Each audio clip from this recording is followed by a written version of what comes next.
Hey guys, tonight we begin with a civilization that didn't just conquer half the known world, it accidentally upgraded it. So before you get comfortable, take a moment, like the video and subscribe, but only if you genuinely enjoy what I do here. And let me know in the comments where you're tuning in from and what time it is for you. It's always fascinating to see who's joining us from around the world. Now, dim the lights, maybe turn on a fan for that soft background hum, and let's ease into tonight's journey together. If you had to pick one Roman invention that looks aggressively unimpressive, it would be the arch. It's just stones in a curve. That's it. No spinning parts, no fire, no dramatic lever you can pull while shouting something in Latin. Just curved rocks. And yet, this humble curve may have saved more lives than most emperors ever did. Before arches became widespread, buildings relied on straight beams laid across two supports. It works fine, until you try to make anything bigger than a doorway. Then gravity shows up, crosses its arms and says, no. Straight beams crack. They sag. They collapse at the worst possible moment, usually when people are underneath them. The Romans took an idea floating around the ancient world and perfected it. By using wedge-shaped stones arranged in a curve and locking them together with a keystone at the top, they created a structure that redirects weight outward instead of downward. Translation: the heavier it gets, the tighter it holds. Which is either brilliant engineering or the most Roman personality trait imaginable. This simple curve allowed them to build bridges that didn't immediately panic at the sight of a river. Aqueducts that crossed entire valleys without falling apart mid-flow. Gateways, amphitheaters, multi-story structures, all held together by geometry doing the heavy lifting. Without arches, infrastructure stays small and nervous. With arches, infrastructure gets bold, and bold infrastructure means cities can grow safely. Trade routes expand, water flows reliably. Movement between regions becomes possible without hope it doesn't collapse being the main strategy. The arch turned gravity from a threat into unpaid labor. And here's the beautiful part. It required no advanced machinery, no industrial revolution, just math, stone, and stubborn determination. You stack rocks in a curve, and suddenly you can support enormous weight without everything dramatically imploding. That's not flashy, but it's effective. Many Roman arches are still standing today, 2,000 years later, while modern buildings sometimes retire after 40 years with structural anxiety. The arch doesn't demand applause. It just quietly refuses to fall down. And sometimes, the invention that saves humanity isn't glamorous. It's the one that keeps the ceiling above your head exactly where it belongs, which frankly, we should all appreciate a little more. Now that we've established that curved rocks can hold up civilization, let's move indoors. Specifically, under the floor. The Romans developed something called the Hypocaust, an early central heating system that circulated hot air beneath raised floors and inside hollow walls. Yes, heated floors in the ancient world. Meanwhile, most of Europe was still having very intense conversations with fireplaces. Here's how it worked. A furnace, usually located outside or beneath a building, burned wood continuously. The hot air it produced travelled through empty spaces under the floor, supported by small pillars called pilae. From there, the heat moved through clay pipes embedded in the walls. The result? Radiant heat. Not just stand close to the fire and hope. The entire room warmed evenly. And this wasn't limited to one palace somewhere. Hypocaust systems were common in bathhouses and sometimes in wealthy homes across the empire. Now here's why this matters beyond Roman comfort. Cold environments weaken immune systems. Damp, unheated buildings encourage respiratory illness. Large populations living in cold climates without reliable heating face higher mortality rates. The Hypocaust reduced that risk. Warmer interiors meant fewer cold-related illnesses. Bathhouses could operate year-round. Public hygiene improved because people were actually willing to bathe when the room wasn't freezing. It also helped control moisture. Drier interiors mean less mold.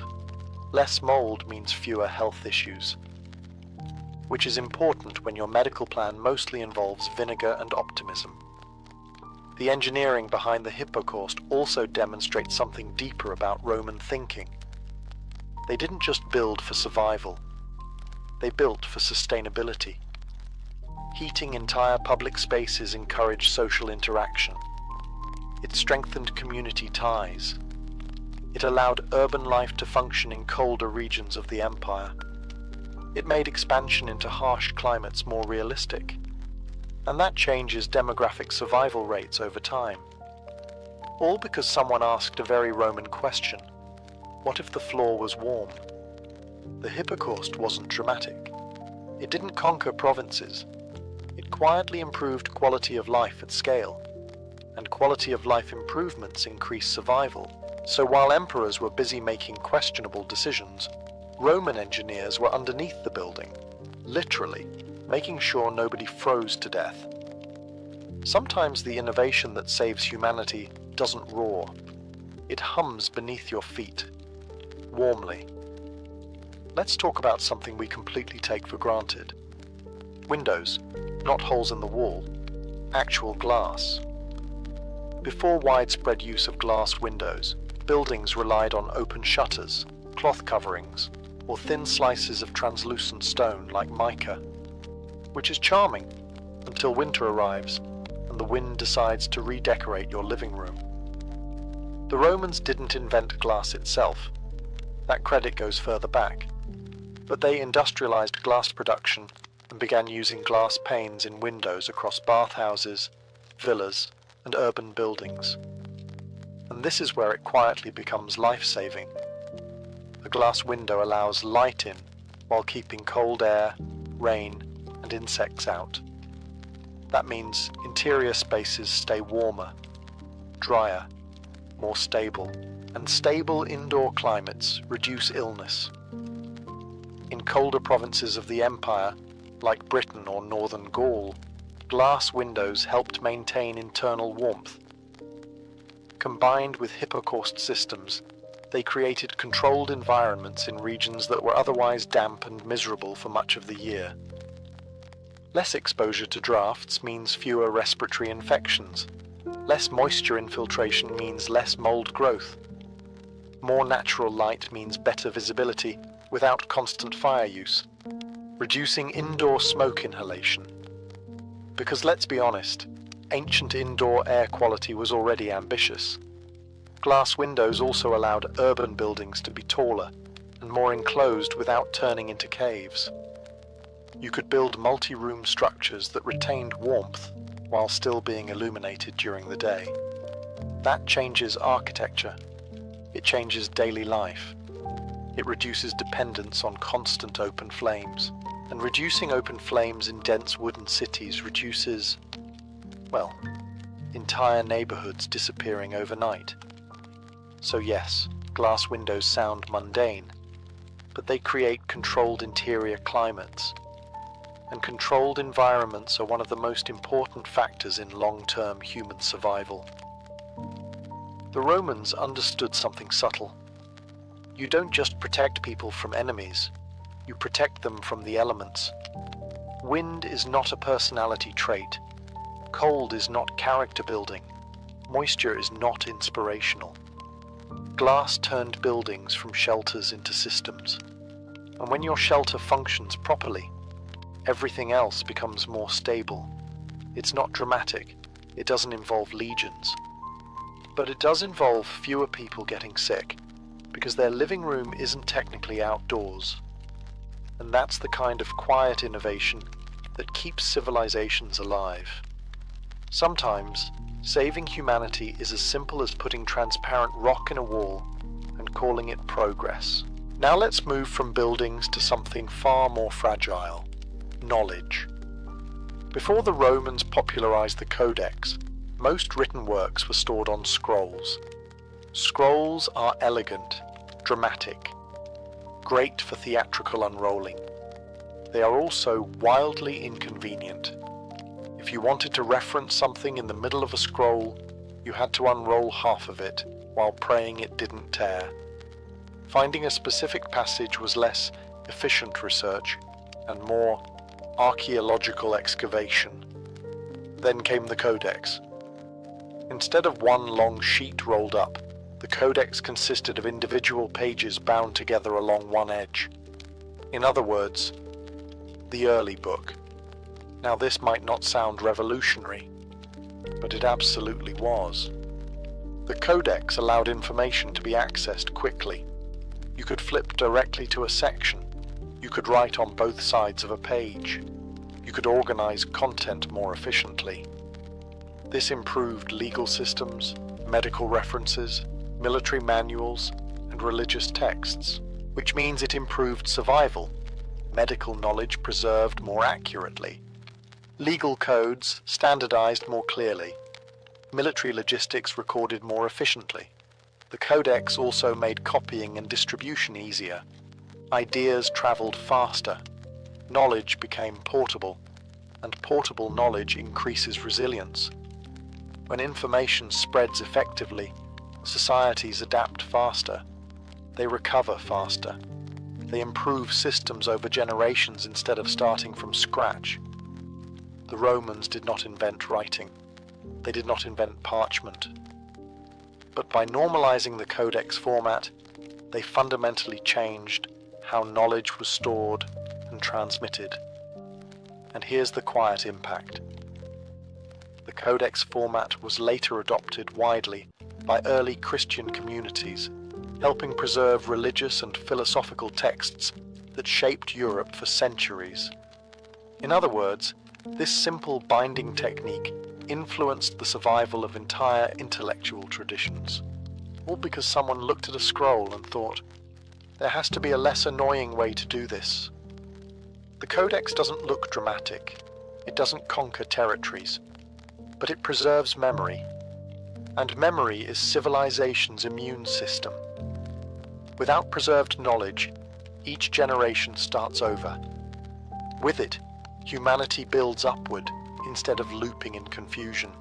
So yes, the humble bound page may have saved humanity more effectively than 1,000 marble statues, because ideas that survive help people survive. And that's a very Roman upgrade. We've talked about moving water. Now let's talk about stopping it. Because rivers are helpful, until they aren't. Floods destroy crops, destroy homes, destroy entire towns. And in the ancient world, when your harvest disappears, your survival rate politely follows it off a cliff. The Romans developed advanced dam building techniques across their empire, particularly in Spain and North Africa. They built massive stone gravity dams that held back reservoirs of water for irrigation and urban supply. This wasn't primitive pile of rock improvisation. These were engineered structures designed to resist water pressure through sheer mass and clever construction, which meant something radical for the time: predictability. Instead of relying solely on seasonal rainfall, communities could store water. Irrigation systems fed crops consistently. Drought impact was reduced. Flooding could be moderated. Agricultural stability equals population stability, and stable populations don't starve as easily. One of the most impressive examples, the Proserpina Dam in Spain, still stands today, which is mildly embarrassing for some modern infrastructure projects that retire after 30 years with dramatic cracks. Roman dams allowed cities to grow in areas that would otherwise have been too dry or too volatile. Water storage changes everything. It allows surplus. Surplus allows trade. Trade allows resilience during bad seasons. You see the pattern. The Romans understood that water is both life and threat. So instead of praying harder, they engineered harder. And that's a survival mindset. They didn't eliminate natural disaster. They mitigated it. They reduced volatility. Because volatility kills. Controlled water means controlled agriculture. Controlled agriculture means controlled food supply. Controlled food supply means fewer riots, fewer famines, fewer collapses. And here's the subtle genius part. Dams are not glamorous. They do not shout. They just sit there, holding back disaster quietly. Which is exactly what you want from something that could otherwise wipe out your civilization. So while generals were busy conquering provinces, Roman engineers were standing in rivers thinking, what if we just told the water to stay put? And somehow, it listened. Sometimes saving humanity isn't about fighting enemies. It's about negotiating with gravity and water until they behave. And the Romans were very good negotiators. Now let's shift from water control to something far more fragile. The human body. Before Rome systematized military medicine, battlefield injuries were often handled with a combination of basic bandaging, hopeful prayer, and, well, that's unfortunate. The Romans decided that wasn't efficient, so they created the valetudinarium, essentially an early version of a military hospital. These were not chaotic tents with someone waving herbs around. They were structured facilities built inside permanent forts, designed specifically for treating wounded soldiers. There were separate rooms for patients, designated surgical areas, storage spaces for medical tools, even drainage systems to keep things cleaner than most cities at the time. And here's why this matters beyond military logistics. Organized medical care increases survival rates dramatically. When wounded soldiers are treated quickly, they recover faster. They return to duty. They don't die from infections that could have been prevented with basic wound cleaning. Roman medical practitioners used surgical instruments that were surprisingly advanced. Scalpels, forceps, bone drills. They cleaned wounds with vinegar and boiling water. Not sterile by modern standards, but significantly better than let's ignore it. The valetudinarium represented something new, medicine as infrastructure. It wasn't just about having a skilled physician nearby. It was about creating a system where treatment was expected, organized, and repeatable. That changes survival odds, and not just for soldiers. Medical knowledge developed in military contexts often spreads into civilian life. Techniques improve, tools evolve, standards rise. When a society formalizes healthcare, even in limited contexts, it reduces mortality across generations. Rome's armies weren't powerful just because of discipline or tactics. They were powerful because wounded soldiers had a chance to live. And that chance matters. The valetudinarium doesn't look heroic. It doesn't conquer cities. It just quietly increases the number of people who wake up the next morning. And that's the definition of life-saving. So while emperors were busy carving their names into marble, Roman doctors were stitching people back together in structured stone buildings. It wasn't glamorous, but it worked. And sometimes civilization survives not because it fights harder, but because it heals better. Let's talk about something that quietly prevents societal chaos. Money that people actually trust. Before standardized coinage became widespread, trade often relied on barter systems. You want grain? I want goats. You don't have goats? Well, now we have a problem. Bartering works in small villages. It collapses in large empires. The Romans understood that economic stability is survival, so they standardized coinage across vast territories. Gold, silver, bronze, minted with consistent weight and recognizable markings. This did two important things. First, it reduced transaction confusion. If a Roman coin had a known value across the empire, trade became smoother. You didn't need a livestock negotiation every time you wanted bread. Second, It increased trust. Trust is the invisible backbone of survival. If merchants trust currency, trade flourishes. If trade flourishes, food moves across regions. If food moves across regions, famine impact decreases. A drought in one province doesn't automatically become mass starvation if another province can supply grain. Standardized currency also made taxation predictable. And predictable taxation funds infrastructure. Infrastructure reduces collapse. See how this keeps looping back to systems? The Roman denarius wasn't just a shiny object with an emperor's face. It was a stabilizing mechanism. It allowed complex economic networks to function at scale. And scale matters. Because the larger and more interconnected an economy is, the more resilient it becomes during crisis. When famine hits, wealth can redirect resources. When disasters strike, funds can rebuild. Without reliable currency, economic panic spreads fast. With it, societies absorb shocks better. Of course, Rome did eventually experience inflation issues when emperors got a little too creative with silver content.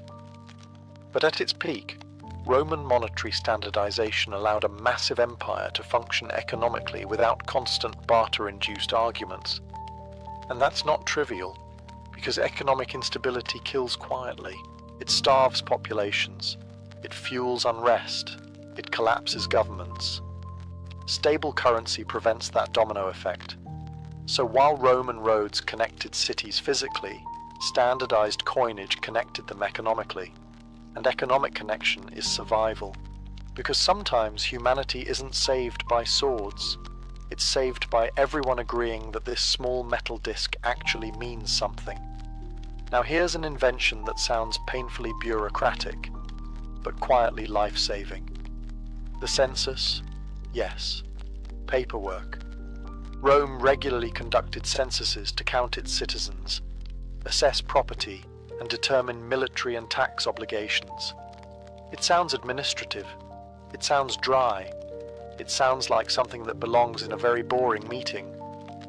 But counting people changes how a society functions.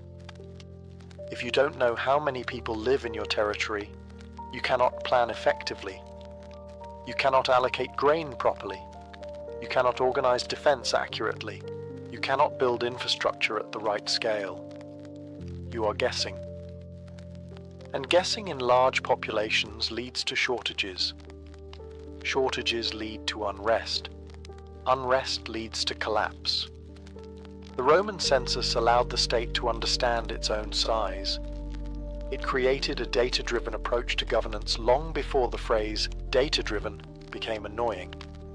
If a region had grown rapidly, more resources could be directed there. If another region declined, adjustments could be made. This improved food distribution systems. It improved taxation fairness. It improved military organization.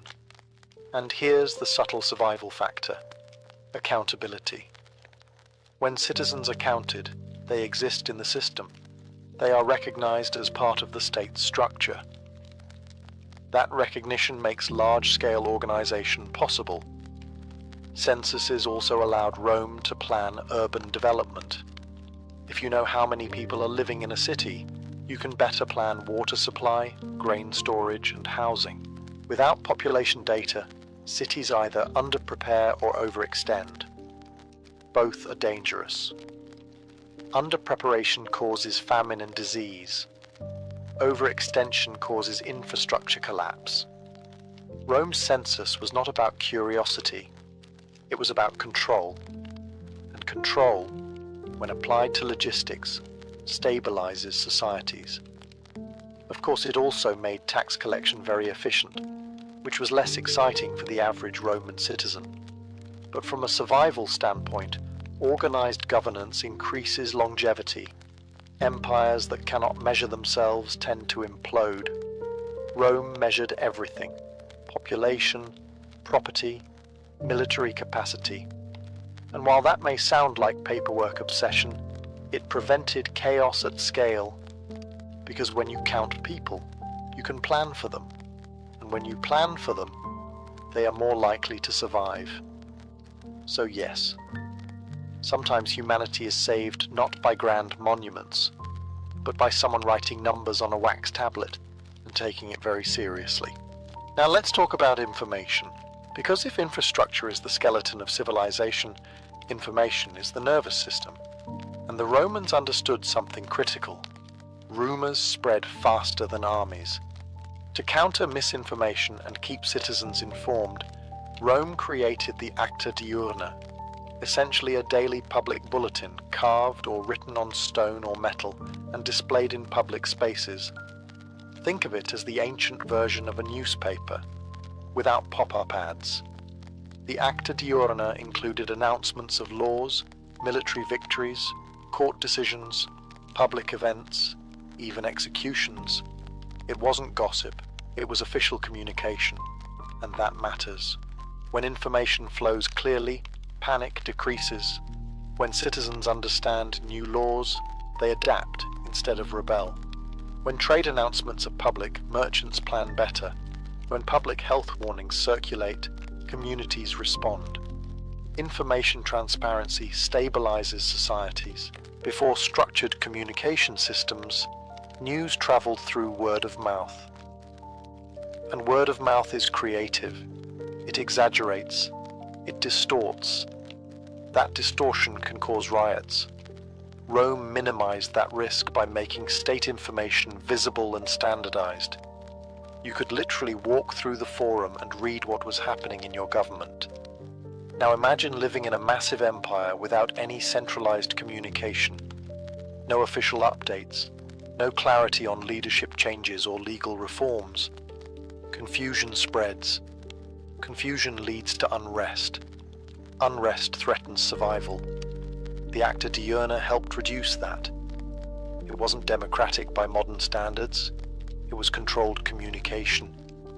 But controlled communication is still better than chaotic rumor networks when your goal is societal stability. It also created historical records. Written information preserved events for future generations. That preservation strengthens institutional memory. And institutional memory prevents repeated mistakes, sometimes. So while emperors were busy making dramatic speeches, clerks were chiseling announcements into stone. It wasn't glamorous. It didn't conquer provinces. But it reduced uncertainty. And uncertainty destabilizes civilizations faster than almost anything else. The Acta Diurna proves that saving humanity isn't always about building stronger walls.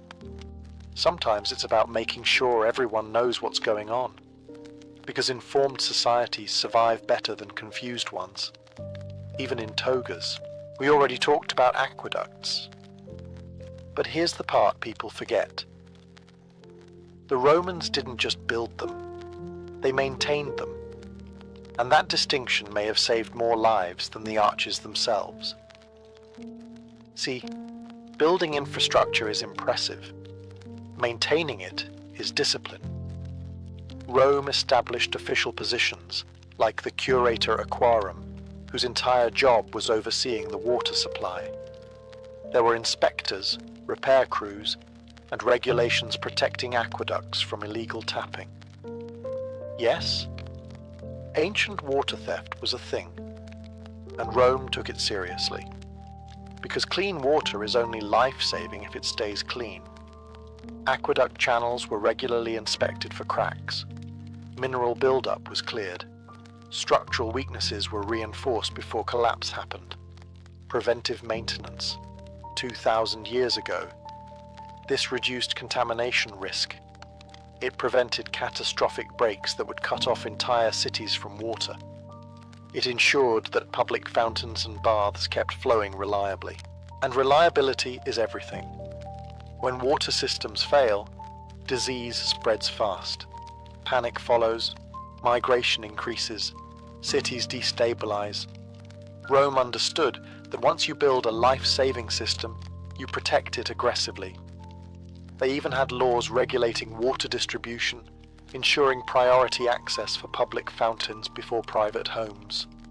public need first, that's strategic governance. Because if the public water supply fails, the entire population suffers. If a private villa runs dry, well, tragic for them. The Romans also engineered overflow systems to prevent damage during heavy rain, which means they planned for failure, they expected stress, and they built safeguards. This mindset is what separates flashy empires from durable ones. It's easy to celebrate aqueduct construction. It's harder to celebrate routine inspections. But inspections prevent collapse, and collapse prevention is survival. The aqueduct maintenance system shows something profound about Roman thinking. Infrastructure is not a one-time achievement. It is an ongoing responsibility. That philosophy allowed Roman cities to thrive for centuries, because systems that are maintained don't suddenly fail. They endure. And sometimes the real invention isn't the structure itself. It's the idea that you must keep fixing it before it breaks. That quiet discipline may have saved more lives than the aqueduct arches ever did. And that's a very Roman kind of genius. Now let's cross something. Literally. Before reliable bridges, rivers were seasonal obstacles. In dry months, maybe you waded across. In rainy months, you waited, or risked it. And risked it often meant losing cargo, animals, or people to very committed water currents. Rome decided that waiting for rivers to cooperate was inefficient, so they built permanent bridges, not temporary wooden platforms that collapsed during the first serious storm. Stone bridges, engineered with arches, foundations sunk deep into riverbeds, reinforced piers designed to split the current instead of fighting it. That design detail matters. Instead of resisting water directly, Roman bridge piers were shaped to reduce pressure from flowing currents. Water moved around them smoothly, decreasing structural stress, which meant fewer collapses. And fewer collapses mean fewer trade interruptions. Bridges do more than connect land. They connect food supply chains. If a harvest in one region can cross a river quickly, famine risk decreases in another region. If medical supplies can move during flood season, mortality drops. If communication travels without delay, crises are resolved faster. Bridges shorten response time. Response time saves lives. Rome built bridges across major rivers like the Tiber, the Danube, and throughout their provinces. Many remained functional for centuries. Some are still standing. Think about that. 2,000 years of resisting floods, ice, and time. Modern infrastructure occasionally struggles with a decade. Permanent crossings reduce isolation. Isolation is dangerous. Isolated communities struggle during crop failures, disease outbreaks, or invasions. Connected communities redistribute resources. Rome's bridges created economic arteries. They allowed empire-wide trade to function year-round, and when trade functions year-round, populations stabilize. But here's the subtle genius. Bridges also reduce psychological barriers. They shrink perceived distance. They make travel normal. Normalized movement increases cooperation, and cooperation increases resilience. The Roman bridge wasn't dramatic. It didn't roar. It just quietly allowed carts, soldiers, merchants, and civilians to cross without asking permission from the river. And that consistency changed survival math. Because when your infrastructure refuses to be seasonal, your civilization refuses to be fragile. Sometimes saving humanity is as simple as saying, we're not waiting for the water to calm down, we're building over it. Now let's leave the rivers and head to the sea. Because if bridges connect land, lighthouses protect everything moving between it. The Romans didn't invent the lighthouse. The famous Pharos of Alexandria existed before them. But the Romans adopted, replicated, and standardized lighthouse construction across their empire, and that mattered more than you might think. Ancient maritime trade was not a casual hobby. It was the backbone of food distribution. Rome depended heavily on grain shipments from North Africa and Egypt. If those ships didn't arrive, the city didn't eat. And when Rome didn't eat, Rome rioted. The Mediterranean can be unpredictable. Storms, fog, rocky coastlines. Ships approaching harbors at night faced real danger. So the Romans built lighthouses at major ports, stone towers with fires burning at the top, visible from miles away. Simple concept, massive impact. A visible beacon reduces shipwrecks. Fewer shipwrecks mean more reliable grain supply. More reliable grain supply means fewer famines. Less famine means less unrest. Unrest destabilizes empires. You see the chain reaction. The lighthouse doesn't fight storms. It guides ships through them, and guidance prevents disaster. Roman lighthouses were strategically placed at high-risk harbors. Some even included reflective surfaces to amplify the firelight, increasing visibility. Because losing ships wasn't just an inconvenience, it was an economic threat. Cargo lost at sea meant lost resources, lost revenue, lost stability.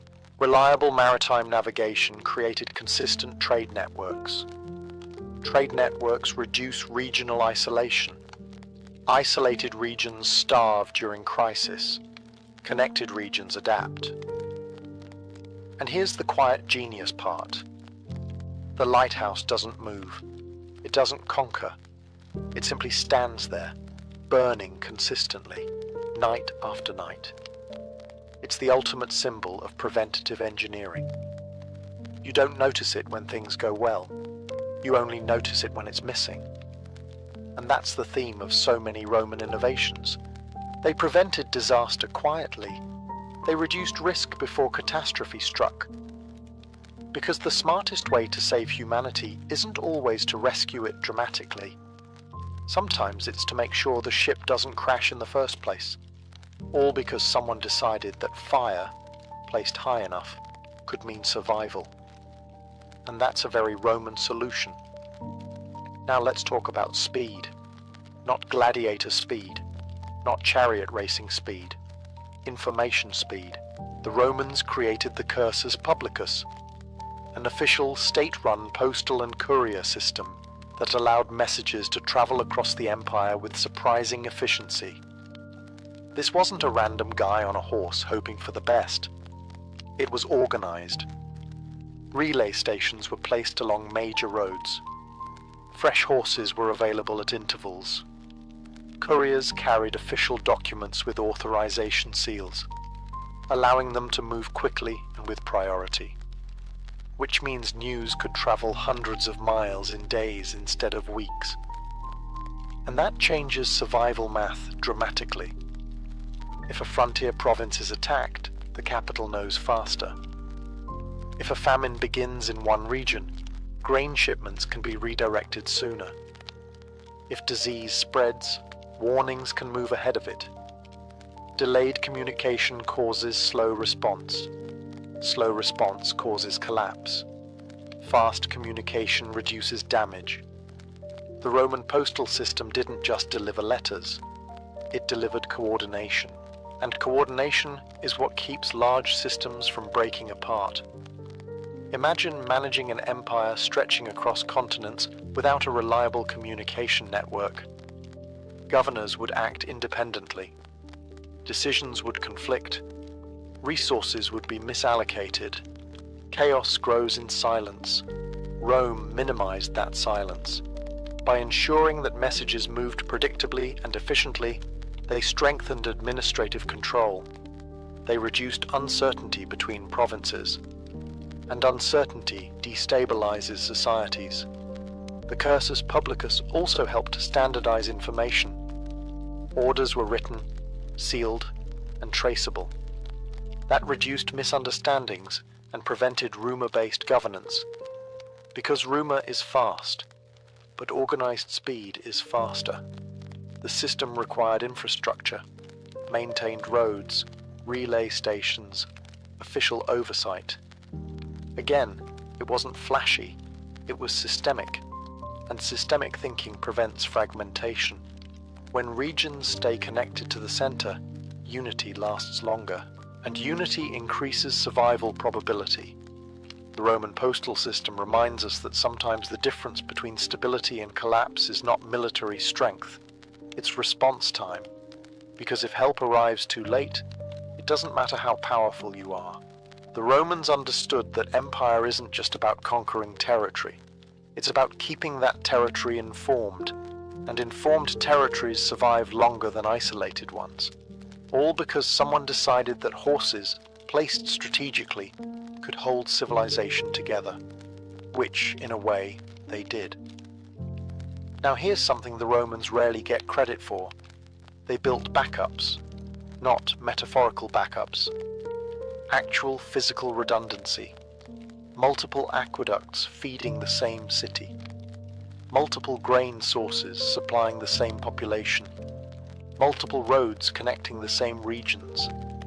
If one failed, another carried the load. That mindset may have saved more lives than any single invention.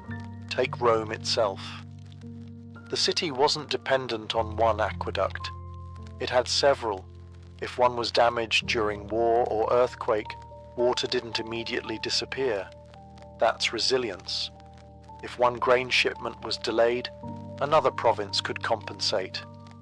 That's redundancy. Redundancy reduces catastrophic failure. In fragile systems, one weak point collapses everything. In redundant systems, failure is absorbed, and absorbed failure prevents panic. Panic destabilizes societies. Rome's infrastructure often overlapped deliberately.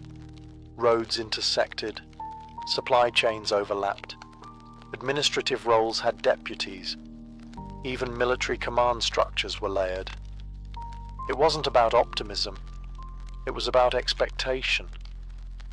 The Romans expected things to go wrong. Floods happen, roads erode, crops fail, governors die. So they built alternatives, and alternatives reduce risk. Modern engineering calls this risk mitigation. Rome called it common sense. This approach allowed the empire to survive shocks that would have crippled less organized societies. When disaster struck, Rome didn't collapse immediately. It rerouted. That ability to reroute is survival, because civilization doesn't end when something breaks. It ends when nothing else can compensate. The Romans rarely relied on a single lifeline. They created networks, and networks distribute stress. That philosophy extends beyond physical infrastructure. Legal systems overlapped with local customs. Military garrisons reinforced provinces. Administrative hierarchies layered authority. Everything had backup, and backup prevents catastrophe. The quiet genius of Rome wasn't just innovation, it was preparation. They didn't assume perfection, they assumed failure, and they planned for it, which may be the most life-saving invention of all, because if your system only works when everything goes perfectly, it won't last long. Rome lasted centuries not because nothing went wrong, but because when it did there was always another arch, another road, another aqueduct waiting to carry the weight, and that's how you keep humanity standing. We've talked about arches, heated floors, glass windows, hospitals, dams, bridges, postal systems, and backup infrastructure. Now let's zoom out. Because Rome's final quiet invention wasn't a structure, it was a habit, standardization. The Romans standardized everything. Brick sizes, road widths, military equipment, legal procedures, currency weights, measurements. And while that sounds deeply unexciting, it may be the most life-saving mindset of them all. Standardization reduces confusion. If every brick is the same size, buildings go up faster and fail less often. If every road follows similar construction principles, maintenance becomes predictable. If military gear is standardized, repairs are easier and supply chains run smoother. If legal processes are consistent, disputes don't spiral into violence as quickly. Standardization makes systems boring, and boring systems are stable systems. Imagine trying to maintain an empire where every region uses different measurements, different road designs, different legal definitions, different coin weights. That's not diversity. That's logistical collapse, waiting patiently. Rome reduced friction by making components interchangeable. Interchangeability is powerful. If something breaks, you replace it without redesigning the entire system. That reduces downtime. Reduced downtime means fewer shortages, fewer delays, fewer crises. Even their military camps were standardized. Rectangular layouts, predictable street grids, identical positioning of key structures, which meant camps could be built quickly and dismantled efficiently. Speed and predictability saved lives in conflict. But this philosophy extended to civilian life too. Standard weights and measures improved trade fairness. Standardized construction reduced structural risk. Standardized governance reduced arbitrary decisions. And arbitrary systems fail faster than consistent ones. Rome's true genius wasn't inventing everything. It was refining, organizing, and making systems repeatable. Repeatability is survival. Because when systems are predictable, they are manageable, and manageable societies last longer. The Romans made complexity organized. They made expansion structured. They made chaos slightly more boring. And boring stability is what keeps people alive. Empires fall, roads erode, concrete cracks. But the Roman instinct to standardize? That instinct still shapes modern civilization. And that might be the simplest Roman invention that saved humanity. The decision to make survival systematic, quietly, relentlessly, and very, very organized. In Renaissance Florence, beauty was not about looking healthy. It was about looking heavenly. The ideal woman did not glow with vitality. She glowed with pallor. Painters like Sandro Botticelli immortalized women with skin so pale it looked carved from marble. The message was clear. If you were tan, you worked. If you were pale, you were privileged. Sunlight was for peasants. Ivory skin was for angels and aristocrats. And so began the ritual. Women applied white lead powder, often mixed with vinegar, directly onto their faces. The mixture created a smooth, opaque mask that erased freckles, scars, and any inconvenient signs of humanity. At first, it worked beautifully. Skin looked flawless, ethereal, almost unreal. That was the problem. It was unreal. Lead seeps through the skin, slowly, quietly. It poisons the body over time. Women who chased that divine glow often experienced headaches, tremors, hair loss, and skin that deteriorated beneath the very powder meant to perfect it. Ironically, the more the skin worsened, the more powder they applied. The solution to damaged skin was more damage. Some women developed sores that refused to heal. Others suffered muscle weakness or early death. But in a society where marriage prospects depended heavily on appearance, the risk felt worth it. A smooth face could secure a powerful husband. A powerful husband could secure survival. A little poisoning seemed like a reasonable trade. Men were not entirely innocent either. Courtiers and noblemen sometimes dusted their own faces for that refined, aristocratic look. Nothing says power quite like slowly intoxicated elegance. The true tragedy is that the damage was gradual. There was no dramatic collapse in the ballroom, just a slow decline hidden behind layers of cosmetic perfection. Beauty demanded sacrifice. And in Renaissance Florence, sacrifice occasionally meant your nervous system. Looking divine came at a cost, and sometimes that cost was written in lead. In the end, the Renaissance pursuit of flawless skin reveals something timeless. Fashion convinces us that suffering is sophisticated, that if something hurts, it must be working. And 500 years later, the mirror still wins more arguments than common sense. If poison was acceptable for pale skin, then tweezers were practically harmless. Or so they thought. In Renaissance Italy, particularly in cities like Florence and Venice, the ideal female face was not framed by a thick, expressive hairline. Quite the opposite. A high forehead was considered the height of elegance. It suggested intelligence, nobility, serenity, the kind of calm composure you might expect from a Madonna painted by Leonardo da Vinci. The problem? Most people are born with hairlines that stubbornly exist, so women simply removed them. Hair along the forehead was plucked, strand by painful strand, to artificially raise the hairline.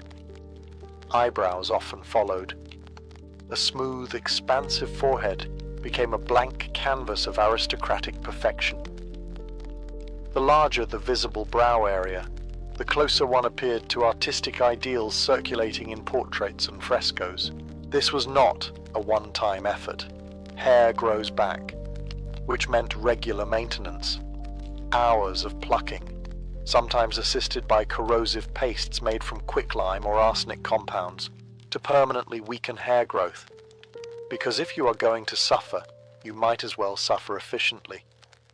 The consequences were predictable: inflamed skin, scarring, infections, chemical burns, and in extreme cases, long-term damage to the scalp. But in a culture obsessed with symbolic beauty, the forehead was not just skin. It was status. A high forehead suggested refinement. It implied that you were thoughtful, controlled, above crude physical labor. Ironically, achieving this natural look required a level of discomfort that bordered on medieval torture, all in pursuit of appearing effortlessly composed. Men participated too, though less dramatically. Some adopted carefully groomed hairlines to mirror classical statues. The Renaissance adored ancient Rome and Greece, and classical busts often featured idealized, structured hairlines. If marble gods looked that way, humans would try. There is something deeply human about this ritual, the desire to reshape the body to match art, to erase what nature provided in favor of what culture applauded. And so, in candle-lit rooms across Florence, women leaned into mirrors, methodically erasing their own hairlines, proving once again that fashion does not ask whether something is sensible. It only asks whether it is admired. If the face was about illusion, the body was about discipline. Renaissance fashion did not believe in comfort, it believed in structure. In cities like Florence and Milan, the fashionable silhouette for noble women emphasized a narrow waist, lifted posture, and a rigid, elongated torso. The message was subtle, but unmistakable. Elegance requires control, preferably painful control. Enter the corset. Early Renaissance corsetry was not yet the extreme hourglass torture device of later centuries, but it was still unforgiving. Stiffened with wood, whalebone, or tightly layered linen, these bodices compressed the torso into an upright, immovable column. Slouching was physically impossible. Breathing deeply? Also optional. The corset created a smooth line under elaborate gowns. It flattened the stomach, lifted the chest, and reshaped the ribs over time. Yes, over time. Because when you bind something long enough, the body adapts. Bones shift, muscles weaken, organs politely relocate. Women wore these garments for hours at a time, During banquets, church services, court appearances, and long social gatherings where fainting was not uncommon. A sudden loss of air could be mistaken for delicate femininity. In reality, it was often just oxygen deprivation. Doctors of the period occasionally warned about excessive tightness, but fashion rarely listens to medical advice. A slim waist symbolized youth and refinement. It suggested that the woman did not engage in manual labor, that she belonged to a world of tapestries, not toil. There was also a moral dimension. A structured body was thought to reflect a structured soul. Discipline in dress equaled discipline in character. A rigid torso implied virtue, which is fascinating because nothing says moral superiority like mild internal compression. Even young girls were introduced to structured bodices early, training their posture before their bodies had fully developed. The aesthetic ideal was learned, enforced, and laced tightly into place. From the outside, Renaissance portraits radiate calm poise, upright figures, graceful hands, serene expressions. But beneath those velvet gowns and embroidered sleeves, ribs pressed inward and lungs negotiated for space. Beauty once again demanded sacrifice. And in this case, it asked politely, then pulled the laces tighter. If Renaissance beauty aimed to look divine, it also needed to smell divine, or at least not alarming. Cities like Venice were magnificent, shimmering canals, marble palaces, bustling markets filled with silk and spice. They were also crowded, humid, and burdened with the subtle fragrance of open drains, livestock, and humanity living very close together. Bathing was complicated. Public bathhouses had declined after plague outbreaks, and many people believed excessive bathing opened the pores to disease. Water, suspiciously, was considered risky. Dirt, apparently, was negotiable. So instead of washing frequently, Renaissance elites turned to perfume. Venice became a center for luxury fragrances, importing exotic ingredients from the East through vast trade networks. Spices like cinnamon, cloves, and musk arrived via merchants who crossed paths with the Ottoman world. Aromatic resins, rosewater, ambergris, and civet were blended into oils and pomanders, small decorative containers filled with scented materials that could be worn or carried. These perfumes did more than mask body odor. They signaled wealth. Imported scent meant global connections. It meant power. If you smelled like rose and sandalwood instead of canal and cabbage, you were winning. However, some ingredients came with complications. Civet, for instance, was derived from the glands of small mammals. Ambergris came from the digestive system of sperm whales. Musk was extracted from deer. Renaissance perfume was essentially a luxury blend of flowers and animal byproducts. Nothing says refinement like distilled glandular secretion. Perfumes were applied generously, on gloves, on hair, on clothing. Some people even soaked handkerchiefs in fragrance and held them to their noses while walking through crowded streets. This was not vanity, it was survival. Ironically, heavily perfumed clothing layered over rarely washed garments created its own olfactory complexity. Sweat mingled with spice, musk mixed with damp velvet. The result was less heavenly garden and more ambitious attempt. Still, scent carried symbolic power. Sweet aromas were associated with purity and health. Bad smells were linked to disease. In a world still shaped by miasma theory, the belief that illness spread through foul air, perfume felt protective. And so, Renaissance nobles marched through narrow Venetian alleys, trailing clouds of imported fragrance, battling both bacteria and embarrassment with scented confidence.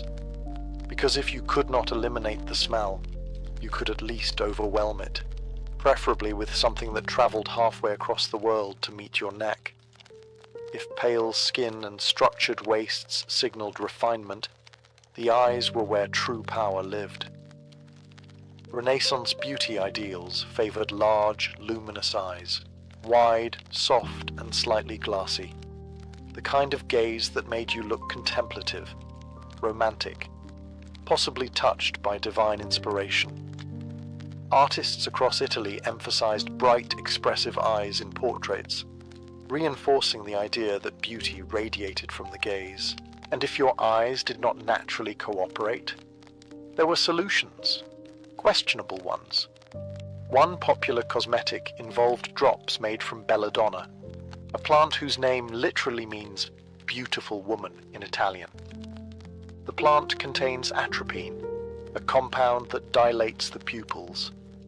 Larger pupils make the eyes appear darker, shinier, and more alluring.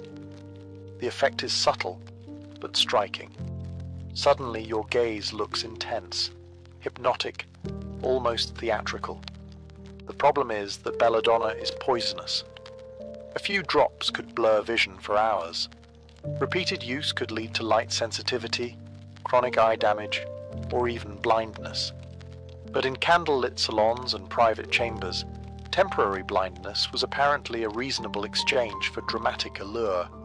And Belladonna was not alone. Arsenic-based preparations were sometimes used to lighten skin or remove blemishes. In small doses, arsenic can create a faintly translucent complexion, at least at first, but arsenic accumulates in the body. Long-term exposure leads to skin lesions, organ damage, and eventually death. Renaissance cosmetic culture existed in a strange tension between art and alchemy. Apothecaries sold beauty treatments alongside medicinal remedies.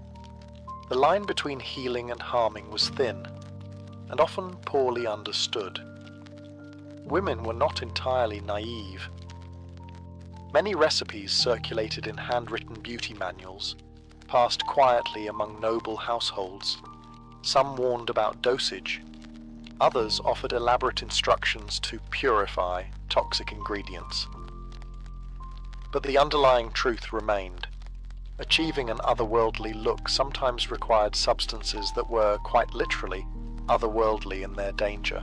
The irony is almost poetic. The Renaissance celebrated humanism, reason, and rediscovery of classical knowledge. Yet in private, women willingly placed poison in their eyes to meet aesthetic expectations shaped by painters and poets. Looking divine meant risk. Looking captivating meant chemistry. And sometimes, the pursuit of a brighter gaze dimmed the world permanently. If Renaissance beauty harmed quietly through powders and drops, fashion harmed more directly, by sheer physical weight.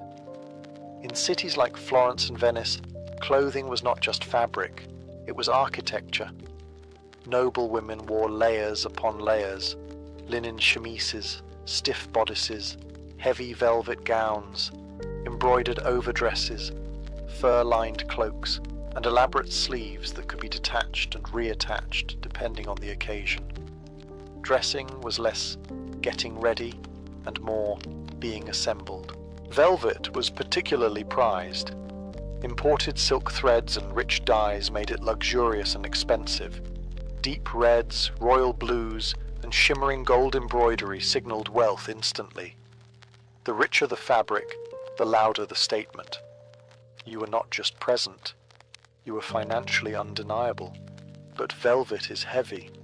A fully dressed Renaissance noblewoman might carry several kilograms of fabric on her body. Add jewelry, gold chains, gemstone pendants, rings, and the total weight could rival a modest suit of armor. Standing for long ceremonies, walking through narrow stone streets, climbing staircases in palaces, all of it became a slow, deliberate process. Movement was restricted. Gowns were structured to encourage short, measured steps. Running was out of the question.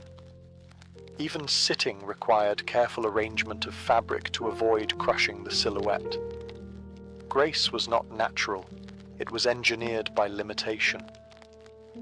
Then there were the sleeves. Renaissance fashion adored exaggerated sleeves, puffed, slashed, layered, and sometimes stuffed to create volume. They looked magnificent in portraits. In daily life, they caught on doorways, brushed through candle flames, and collected dust from every surface they touched. Fire hazards were not theoretical in an era of open flames.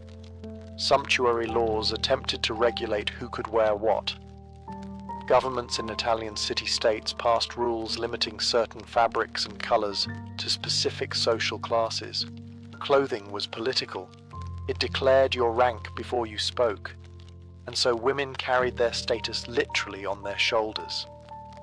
The weight of silk and velvet became a symbol of prestige. Discomfort was reframed as dignity. The result? Portraits show serene, immobile figures draped in luxurious stillness.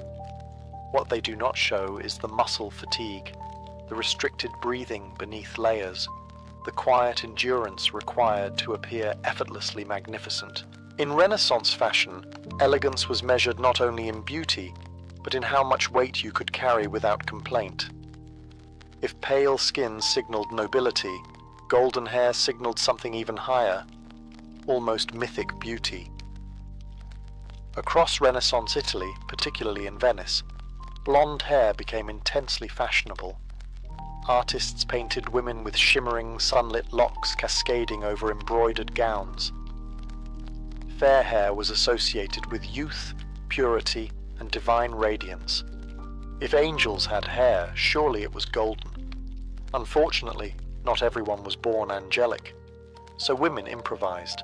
To lighten their hair, they applied chemical mixtures containing alum, sulfur, and sometimes mercury-based compounds. Yes, mercury, the same substance that can quietly dismantle your nervous system. The paste would be spread onto the hair before sitting for hours in direct sunlight, often on rooftops. Special wide-brimmed hats with open tops were designed to protect the face from tanning while exposing the hair to the sun. Beauty required precision. The sun would activate the mixture, gradually bleaching the strands into a fashionable honey tone. The process worked, but at a cost. Hair became brittle, dry, and prone to breakage, scalps burned, skin blistered, and repeated exposure to mercury could lead to tremors, mood changes, and long-term health problems. But golden hair was worth it. Blonde was not just a color. It was a status symbol. It suggested leisure, time to sit under the sun performing elaborate treatments. It suggested proximity to artistic ideals seen in paintings and poetry.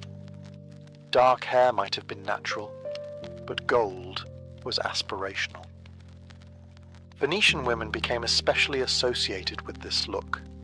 Travelers described the sight of noble women seated on terraces, hair spread out in the sunlight like offerings to the sky. It was almost ritualistic, a public display of private transformation. Ironically, Italy's climate naturally produced a range of darker shades. The blonde ideal was imported, influenced by Northern European beauty standards and classical imagery. Renaissance culture admired antiquity deeply, and statues of Greek goddesses, though originally painted, were imagined as pale and fair. The lengths people will go to for fashion rarely change. In the 16th century, it meant baking your chemically treated hair in the Mediterranean sun while hoping your scalp survived the process. The result might shimmer beautifully in a portrait. But behind every golden curl was a quiet chemistry experiment, and sometimes a very irritated nervous system. Not every Renaissance beauty secret involved poison or compression. Some were subtler, strategic, almost theatrical. Perfect skin was the ultimate canvas, but real skin, inconveniently, contains scars, blemishes, pockmarks, and uneven tones. And in a century still haunted by outbreaks of disease, especially smallpox, facial scarring was common. Illness did not care about aesthetics, so fashion adapted. Women began using small fabric patches, often made of silk or velvet, to cover imperfections. These beauty spots were cut into decorative shapes: circles, stars, crescent moons, even tiny hearts. Placed carefully on the cheek, near the lip, or beside the eye, they concealed scars while creating the illusion of intentional ornamentation. It was camouflage disguised as charm. In cities like Florence and Venice, these patches could even carry coded meaning. Placement mattered. A spot near the mouth might suggest flirtation. One near the eye could imply mystery. Beauty became semiotic, a language written directly onto the face. And because subtlety was rarely enough, patches were often combined with heavy powder, rouge made from crushed cochineal insects, and tinted lip salves. The result was a carefully curated illusion of vitality layered over very real human vulnerability. There was, of course, risk. Adhesives used to attach these patches were not always gentle. Some were made from animal glue or plant resins that irritated sensitive skin. Applied daily, removed nightly, reapplied again, the process could inflame the very skin it attempted to beautify. Yet the psychological effect was powerful. A scar was no longer a reminder of disease. It became an accessory, a blemish turned into a focal point. The Renaissance adored symbolism. Artists filled canvases with allegory and coded messages. It seems only fitting that faces followed the same rule. Every detail intentional, every imperfection rebranded. There is something almost modern about this technique, the transformation of flaw into feature, the understanding that perception can be shaped through clever design. But beneath the velvet patch and powdered cheeks, the reality remained unchanged. Disease, age, and nature could not be erased, only redirected. In Renaissance beauty culture, even scars could be curated, because when perfection is impossible, illusion becomes an art form. If pale skin suggested nobility, it also risked suggesting something else: fragility, illness, imminent collapse. So while women powdered themselves into marble statues, they simultaneously needed a touch of life. A hint of warmth in the cheeks to prove they were not actually fading into the afterlife. Enter rouge. Renaissance rouge was often made from crushed cochineal insects, producing a rich red pigment. Mixed with fats or oils, it could be dabbed onto cheeks and lips to simulate a natural flush. The goal was subtle vitality, a delicate bloom of health against the carefully engineered pallor. But subtlety is subjective. Too much rouge, and you risked looking theatrical. Too little, and you looked ghostly. The balance was delicate, like trying to appear naturally radiant while covered in heavy metal powder. And then there was bloodletting. Yes, in a period still guided by humoral theory, the belief that health depended on balancing bodily fluids, controlled bloodletting was considered medicinal. Removing excess blood was thought to restore equilibrium. Physicians prescribed it for headaches, fevers, even general malaise. The irony? A woman might powder her face pale, paint her cheeks red, and then voluntarily lose blood in the name of wellness. Fashion and medicine were entangled in a way that blurred logic. Some even believed that bloodletting improved complexion by preventing internal overheating. The body, in Renaissance thinking, was a system of delicate balances. Too much heat, too much moisture, too much bile, all of it could manifest in the skin. So vitality was performed. A painted flush symbolized youth and fertility. In courtly culture, rosy cheeks suggested passion restrained by decorum. It was carefully managed intensity, alive but controlled. Men participated too, though often more subtly. A healthy flush was associated with strength and virility, but for women, the stakes were higher. Beauty influenced marriage prospects, alliances, and family honor.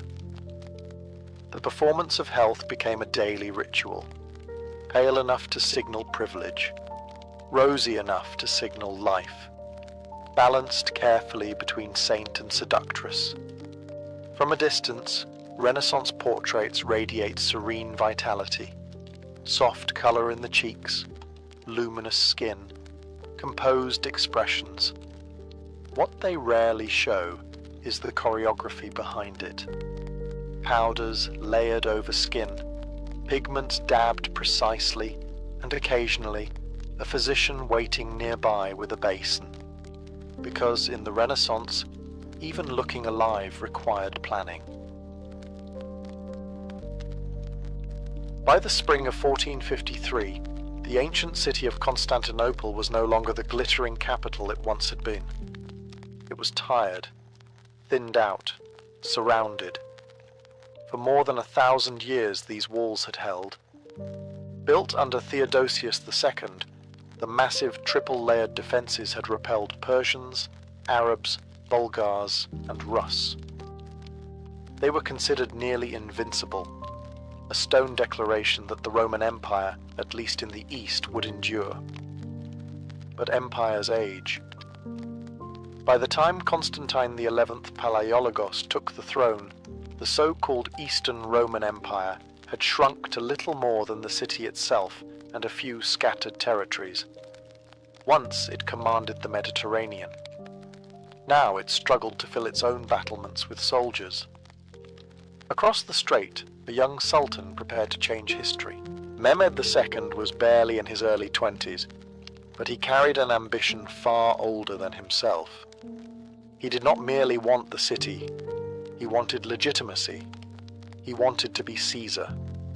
To capture Constantinople was to claim the mantle of Rome itself.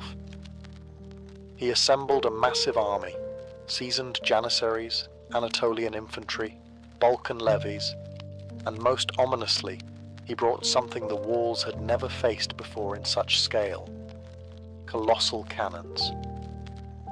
Inside the city, tension thickened. Constantine XI knew reinforcements from Western Europe would be limited. Some Genoese and Venetian fighters arrived, most notably the skilled commander Giovanni Giustiniani.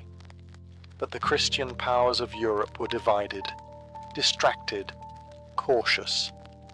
The schism between Eastern Orthodoxy and Western Catholicism still lingered like a wound. On the eve of the siege, the emperor walked the walls. Imagine him there, not as a distant symbol, but as a man, a ruler of a fading empire, staring at campfires stretching across the horizon. He knew the odds. He knew the weight of history pressing down on his shoulders. The city had survived for centuries. But this time, the enemy did not just bring swords. He brought thunder. Thunder arrived in iron. When Mehmed II prepared to take Constantinople, he understood something crucial. The city's legendary walls were not invincible. They were simply old, and old stone, however proud, could crack. To make them crack, he turned to a Hungarian engineer named Orban. Orban had once offered his services to the Byzantines, claiming he could build cannons powerful enough to shatter any wall. But Constantinople, strapped for money, could not afford him. Mehmed could. What Orban built was monstrous. The largest bombard required dozens of oxen to transport, and hundreds of men to position. Its barrel was so wide that a grown man could crawl inside. Each stone cannonball weighed hundreds of kilograms. Firing, it was not a casual event. It was a ritual of preparation, timing, and controlled chaos. When the first shot roared across the fields in April 1453, the sound was unlike anything the defenders had heard before. It was not the whistle of arrows or the crash of siege towers. It was a deep, concussive explosion that rolled through the air and struck the Theodosian walls with brutal force. Stone splintered. Dust rose. Centuries of confidence trembled. The cannons did not fire constantly. They overheated. They cracked. They had to cool and be repaired. But each blast carved wounds into fortifications that had once seemed eternal. Between bombardments, Ottoman soldiers rushed forward to widen breaches. Byzantine defenders scrambled to fill gaps with rubble, timber, and desperate manpower. Inside the city, morale wavered. People had believed in the walls almost as a matter of faith. They were physical proof of divine favor. Now, that faith was being chipped away, one thunderous impact at a time. Mehmed himself watched closely. He was not reckless. He was patient. The cannons were not just weapons. They were symbols of a new age.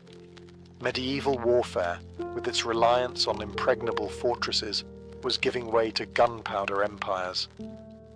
Each explosion echoed beyond the battlefield. It signaled the end of one world and the beginning of another, a world where stone alone would never be enough again. While the cannons battered the land walls, another front remained secure, or so the defenders believed. The Golden Horn, the long natural harbour curving into Constantinople, was protected by a massive iron chain stretched across its entrance. The chain had worked before. Enemy fleets had been stopped cold, forced to remain outside while the city focused its defences elsewhere. The Byzantine navy was small, but the chain gave them confidence. As long as the harbour remained secure, supplies and limited reinforcements could still move. It was a fragile lifeline, but it existed. Mehmed II saw the problem clearly. He could pound the land walls endlessly, but if the harbour remained untouched, the city would not suffocate. So he did something audacious. Instead of trying to break the chain directly, he decided to go around it. Under cover of night, Ottoman engineers prepared a wooden track system across the hills north of the harbour.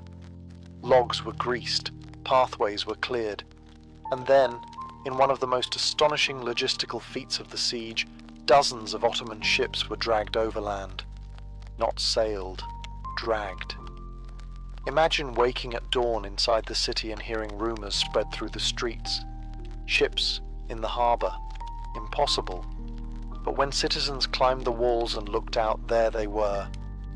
Ottoman vessels floating inside the Golden Horn, behind the chain, behind what had felt like safety. Panic rippled through Constantinople. The maneuver was not just strategic, it was psychological warfare. It demonstrated creativity, determination, and a refusal to accept conventional limits.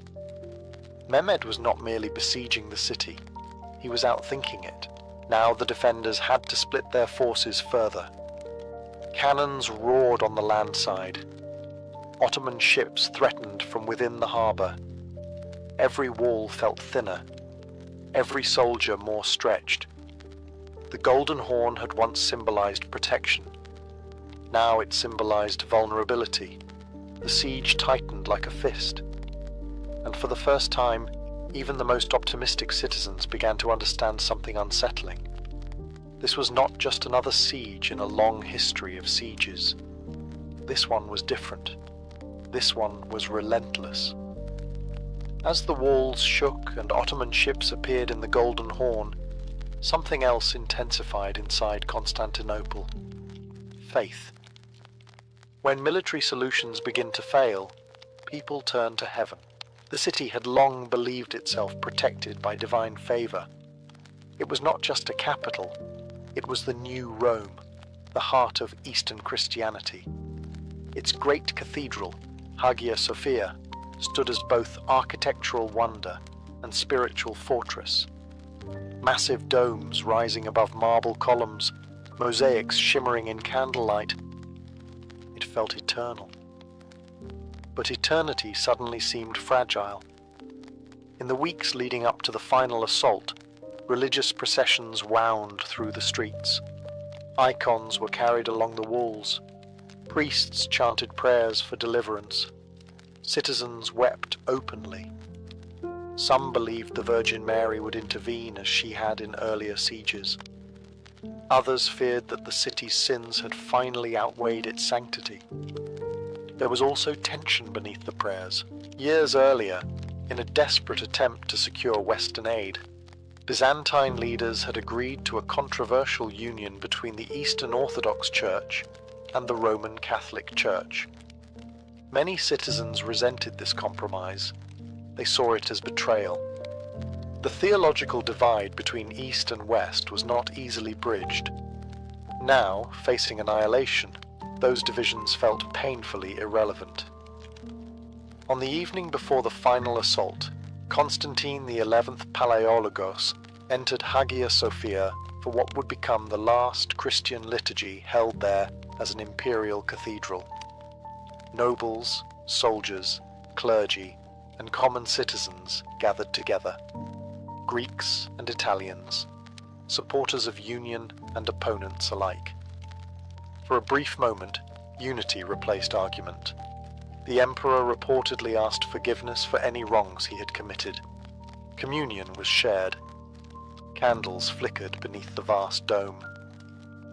Outside, Ottoman campfires burned like a ring of stars.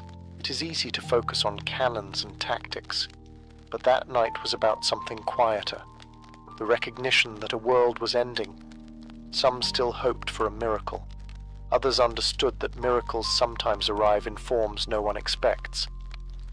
When the liturgy ended, the emperor returned to the walls. The soldiers took their positions. The city waited. Dawn was coming, and with it, the final test of stone, steel, and faith.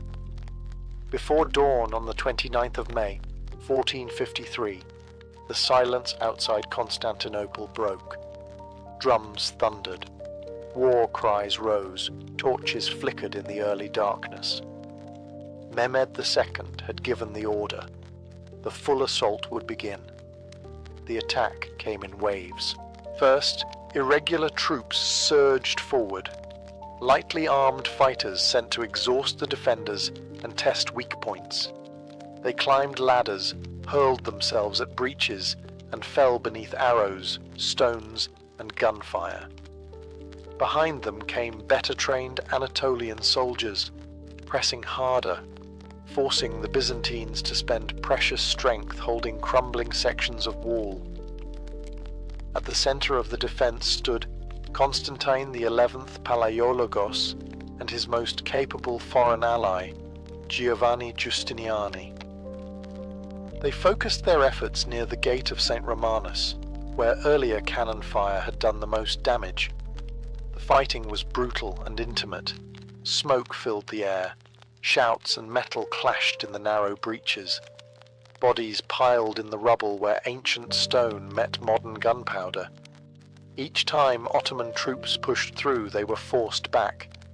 Each time the defenders repelled them, fewer men remained to hold the line. Then came the Janissaries, elite, disciplined, relentless. They advanced in formation, shields locked, supported by constant artillery fire. At a critical moment, Giustiniani was severely wounded. His removal from the battlefield shook morale.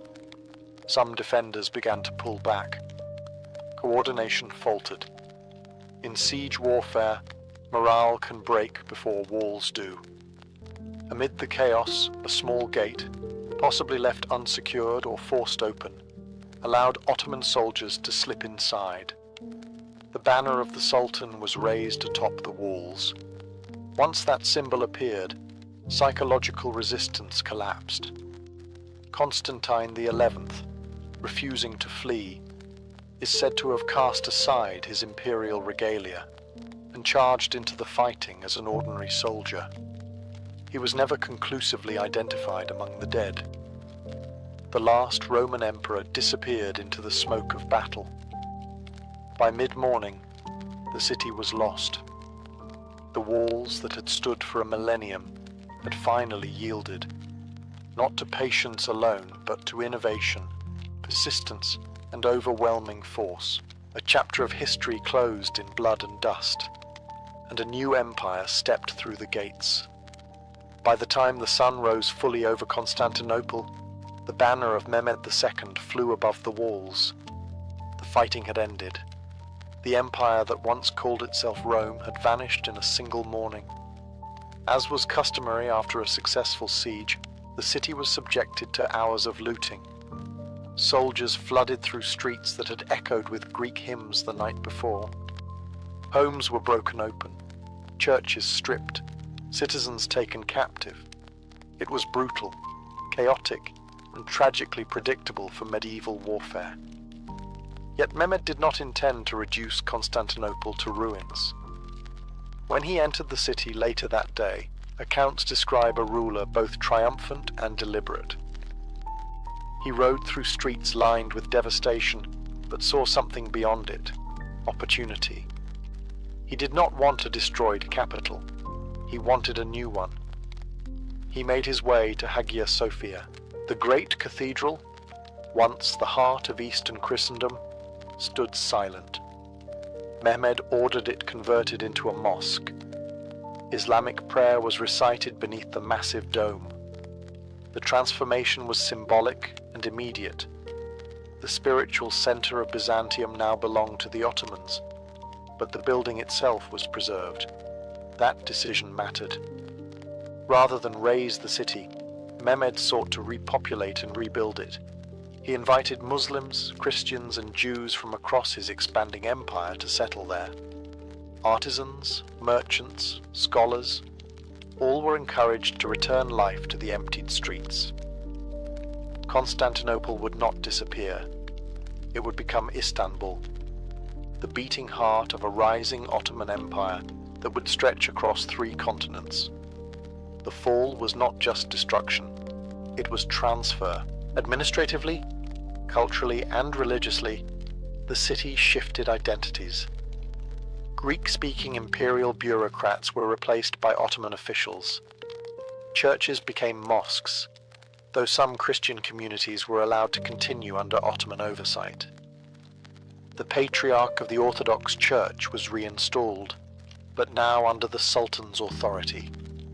The shockwaves extended far beyond the Bosporus. What had once been the eastern shield of Europe was now an Ottoman stronghold. Trade routes shifted, political balances trembled. The fall of Constantinople was not merely the end of something ancient, it was the beginning of something powerful and enduring. When Constantinople fell, it was not only soldiers and civilians who fled, books fled. For centuries, the Byzantine world had preserved ancient Greek manuscripts, works of philosophy, science, medicine, and literature that had long vanished from much of Western Europe. While the Latin West had preserved parts of Roman thought, many original Greek texts survived primarily in Byzantine libraries and monasteries. As the Ottoman grip tightened, scholars gathered what they could carry. Some had already left before the final assault, sensing what was coming. Others escaped in the chaos that followed. They crossed the sea toward Italian cities like Florence and Venice, carrying manuscripts by Plato, Aristotle, Euclid, and Ptolemy, often in fragile, hand-copied form. These were not just books, they were intellectual time capsules. In Florence, patrons such as the powerful Medici family welcomed Greek scholars. Translators began working feverishly to render ancient texts into Latin. The rediscovery of Plato's full works, in particular, electrified Renaissance thinkers. Philosophy, art, architecture, and science all felt the influence. It is tempting to imagine the Renaissance as purely an Italian rebirth, but it was also a migration of memory. The fall of Constantinople accelerated an already growing hunger in Italy for classical knowledge. Greek teachers instructed Western students in language and philosophy. Libraries expanded. Humanism deepened. One could argue that as the Eastern Roman Empire ended politically, it survived intellectually, reborn in lecture halls and workshops across Italy. There is a tragic poetry in that. Cannons shattered walls, but ideas slipped through cracks no army could seal. Mehmed II secured a capital and forged a formidable empire. Yet the intellectual heritage of Byzantium quietly seeded another transformation in Western Europe. Some historians debate how decisive this refugee wave truly was. The Renaissance had begun before 1453, but there is little doubt that the influx of Greek scholarship intensified its momentum.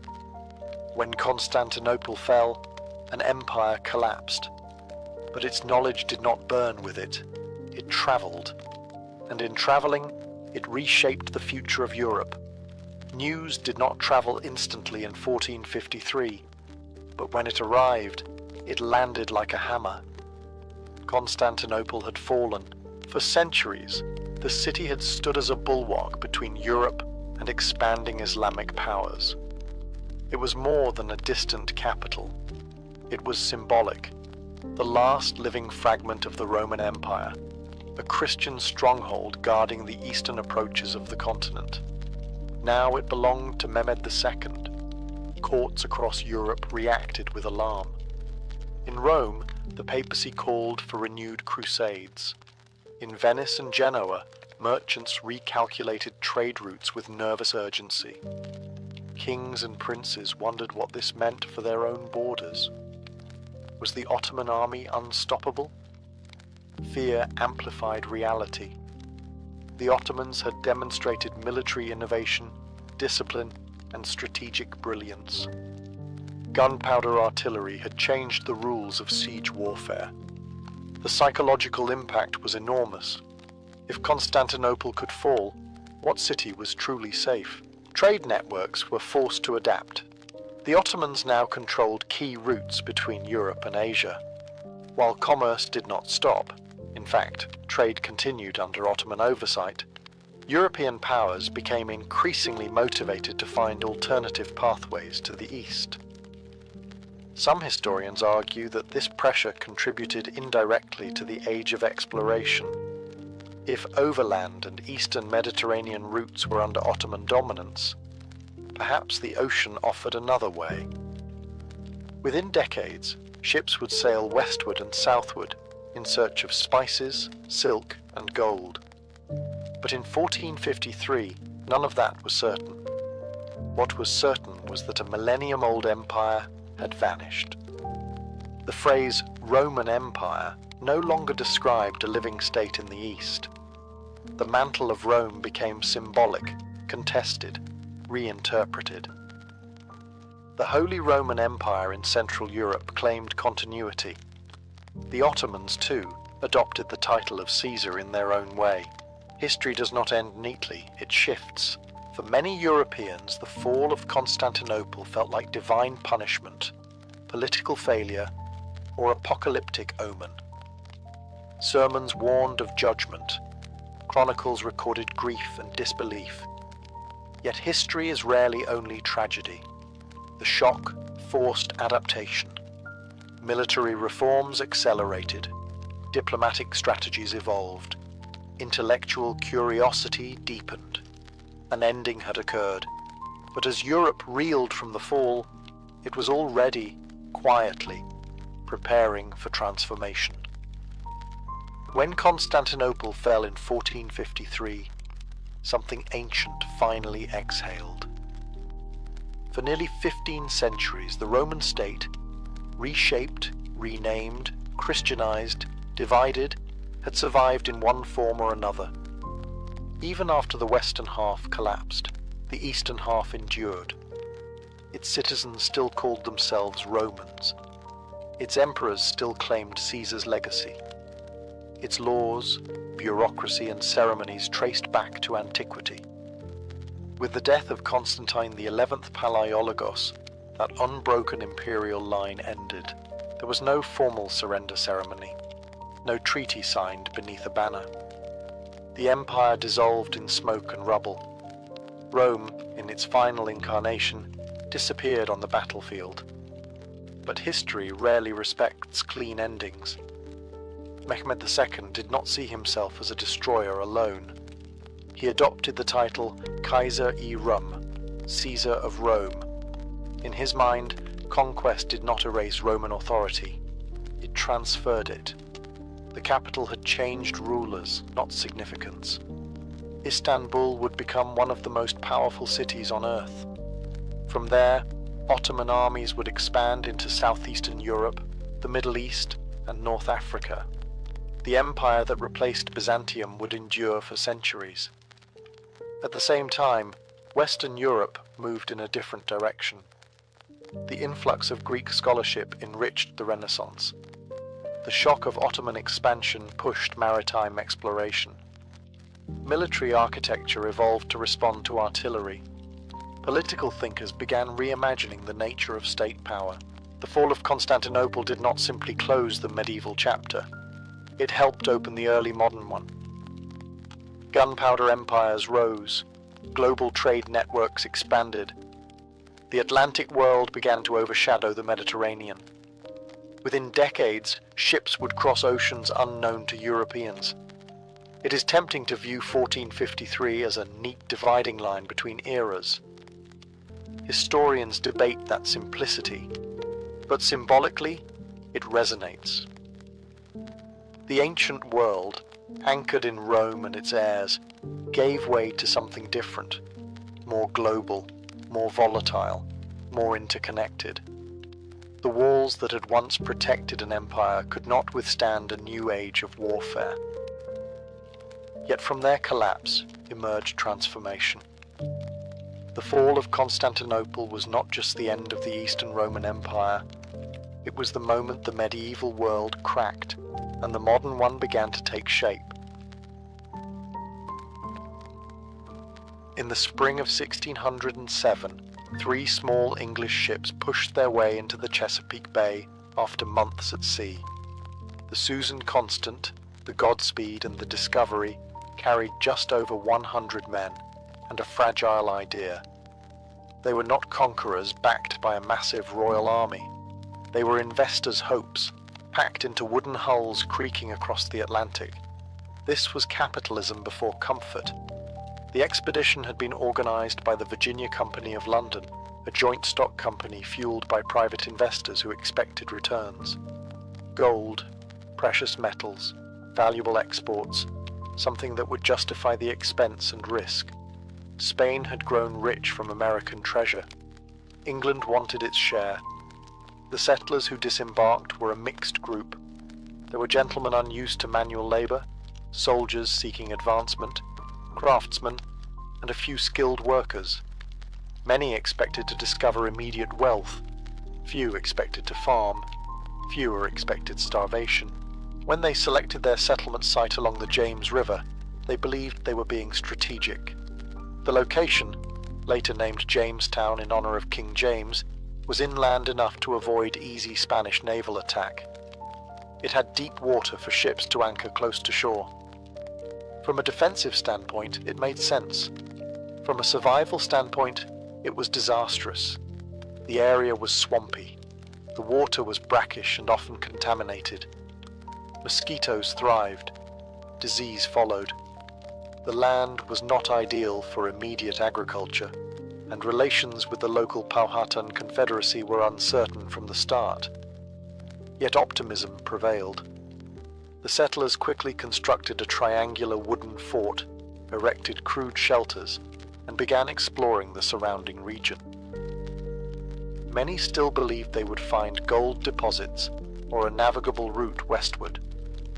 America, to them, was less a home and more a prospecting field. But reality pressed in quickly. Food supplies dwindled. Clean water was scarce. Labor was unevenly distributed. Leadership disputes began almost immediately. The New World did not bend to expectation. Jamestown was founded on hope, but it stood on unstable ground. And within months, that dream of easy riches would collide with hunger, disease, and the sobering truth that survival required far more than ambition. The first months at Jamestown stripped away illusion quickly. The settlers had crossed an ocean dreaming of gold. What they found instead was mud, insects, and water that made them sick. The James River, though wide and seemingly generous, was brackish and often polluted by tidal shifts. Drinking it led to dysentery and typhoid. Mosquitoes carried malaria. Within weeks, men who had stepped ashore with confidence were shivering with fever. And still, some searched for gold. Members of the expedition spent valuable time exploring for precious metals rather than planting crops or securing stable food supplies. There is something tragically human about it. Starving men sifting river sand, convinced wealth must be hiding just beneath the surface. It was not. The leadership structure only added tension. The governing council, appointed by the Virginia Company of London, was plagued by internal disputes. Personal rivalries and mistrust weakened coordination. Decisions were delayed or contested while supplies dwindled. Among the more assertive figures was John Smith. Practical and blunt, he recognized a brutal truth. If the colony did not prioritize survival over speculation, it would collapse. He imposed discipline, famously declaring that those who did not work would not eat. It was not a popular policy, but it was necessary. Meanwhile, relations with the Powhatan Confederacy oscillated between cautious trade and open hostility. The English depended heavily on local indigenous communities for corn. Without it, starvation would have come far sooner. Even so, mortality was staggering. By the end of the first year, nearly half the original settlers were dead. Disease, malnutrition, and internal chaos had carved the colony down to a fraction of its hopeful beginnings. And still, no gold. Jamestown's early months were a collision between expectation and environment.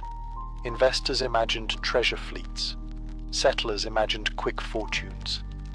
Instead, they faced an unfamiliar climate, limited supplies, and the unforgiving mathematics of hunger. The dream had not yet died, but it was thinner now, more fragile. Jamestown was no longer about riches. It was about survival. Long before English ships appeared on the horizon, the land around Jamestown was not empty wilderness. It was home. The region was part of a powerful political alliance known as the Powhatan Confederacy, led by Powhatan. This was not a loose gathering of isolated villages. It was a structured network of Algonquian-speaking communities connected through tribute, trade, and shared leadership. Fields of corn, beans, and squash stretched across cleared land. Fishing, hunting, and seasonal movements sustained a balanced way of life. When the English arrived, they entered a complex world they did not understand. At first, interactions were cautious. The English needed food. The Powhatan people assessed the newcomers carefully. Trade began. Copper tools and beads exchanged for corn. But trust was thin. The settlers built a fortified enclosure almost immediately, signaling suspicion as much as defense. The Powhatan Confederacy had seen outsiders before. Spanish explorers had touched parts of the southeastern coast. But a permanent settlement was different. These men were not passing through. They were building. Among the most famous moments of early contact involves John Smith and Powhatan's daughter, Pocahontas. According to Smith's later account, he was captured and brought before Powhatan, where Pocahontas intervened to spare his life. Historians debate the details. Some believe the event may have been a ritual adoption ceremony misunderstood by Smith. Others question the dramatic elements entirely. What remains clear is that Pocahontas later served as an intermediary, helping facilitate communication and trade between the two groups. But beneath moments of diplomacy lay tension.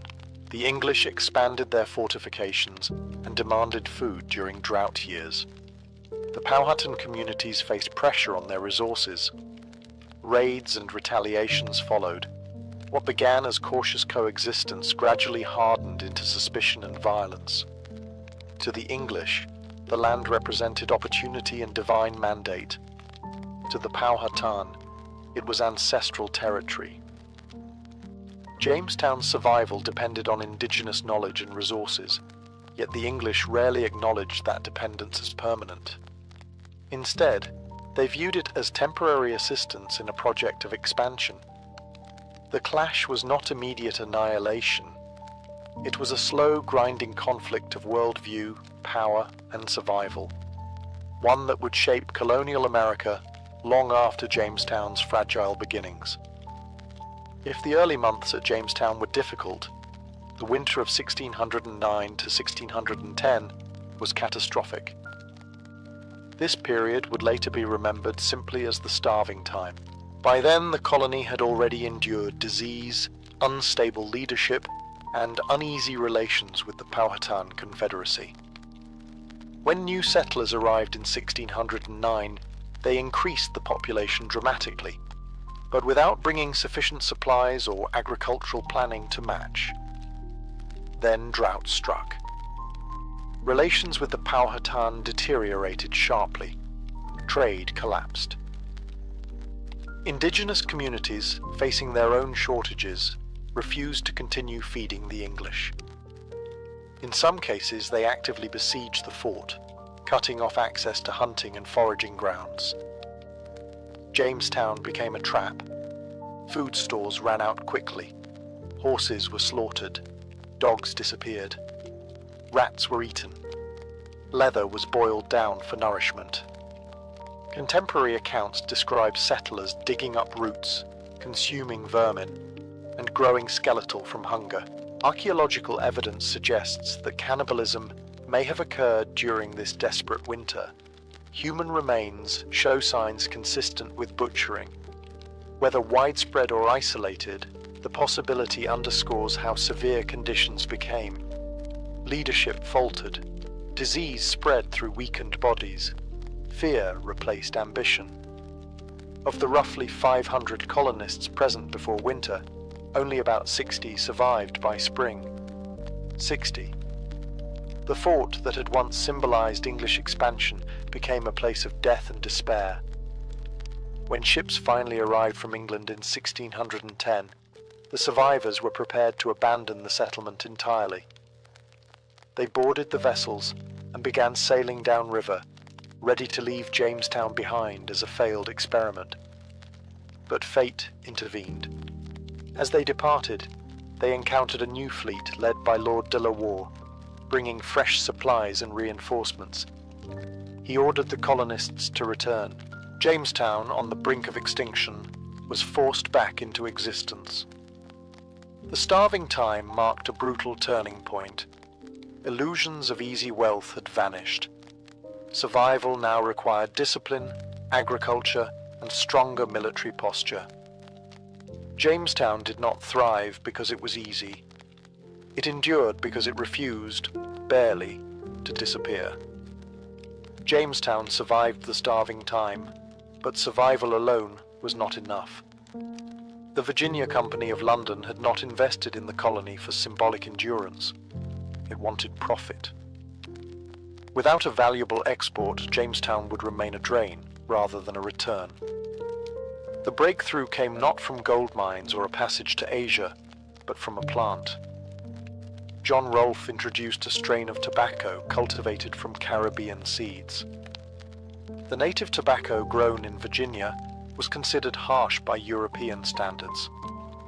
Rolfe's imported variety, however, was smoother and more appealing to English consumers. It sold. Demand for tobacco in England surged. What had once been dismissed by some as a foul habit became fashionable across London. Ships that once carried settlers and supplies began returning to England, filled with tightly packed barrels of cured leaf. Jamestown finally had its economic engine, but tobacco changed everything. It required land, large amounts of it. Fields had to be cleared and cultivated continuously. Expansion pushed English settlements outward, deeper into territories claimed and used by Powhatan communities. What had been fragile coexistence increasingly became violent competition. Labor became another problem. Tobacco farming was demanding. The surviving colonists could not sustain large-scale production alone. Initially, the colony relied on indentured servants, men and women, who agreed to work for several years in exchange for passage to America. But over time, the labor system hardened. In 1619, the first recorded Africans arrived in Virginia. Though their exact legal status at the time is debated, this moment marked the beginning of what would become a racialized system of chattel slavery in English North America. Jamestown was no longer a desperate outpost clinging to survival. It was becoming the foundation of a plantation economy. Tobacco saved the colony financially. It also locked Virginia into patterns of land expansion, labor exploitation, and social inequality that would define colonial America for generations. The dream of gold had failed. But green leaves, dried, rolled, and shipped across the Atlantic, succeeded. Jamestown had found its profit, and with profit came permanence. As tobacco profits stabilized Jamestown, another transformation began, political rather than agricultural. The Virginia Company of London realized something important. Survival in Virginia required more than supplies and soldiers. It required settlers who believed they had a stake in the colony's future. In 1619, the company authorized the creation of a representative assembly known as the House of Burgesses. It was a modest gathering by modern standards, 2 elected representatives from each settlement meeting alongside the governor and his council. But symbolically, it was groundbreaking. For the first time in English America, colonists could participate directly in local lawmaking. They could debate taxes, labor policies, and land issues. Decisions were no longer dictated solely by distant investors in London. Authority was shared, at least partially, with men living in the colony itself. The first session met in a wooden church at Jamestown. Conditions were still harsh. The air was humid. Disease lingered. But inside that crude building, a precedent was set: self-government. It was limited. Only property-owning men could vote or hold office. Indigenous peoples and Africans had no representation. Women were excluded entirely. Still, the idea had taken root. Colonists should have a voice in their governance. This political experiment was not purely idealistic. It was practical. If settlers felt empowered, they were more likely to stay. Stability meant productivity. Productivity meant profit. Yet unintended consequences often shape history more than intended ones. The House of Burgesses became a training ground for political thought in North America. Generations later, colonial leaders would invoke similar principles when arguing against British taxation without representation. Jamestown, born from corporate ambition and near starvation, had inadvertently laid the groundwork for participatory politics in what would eventually become the United States.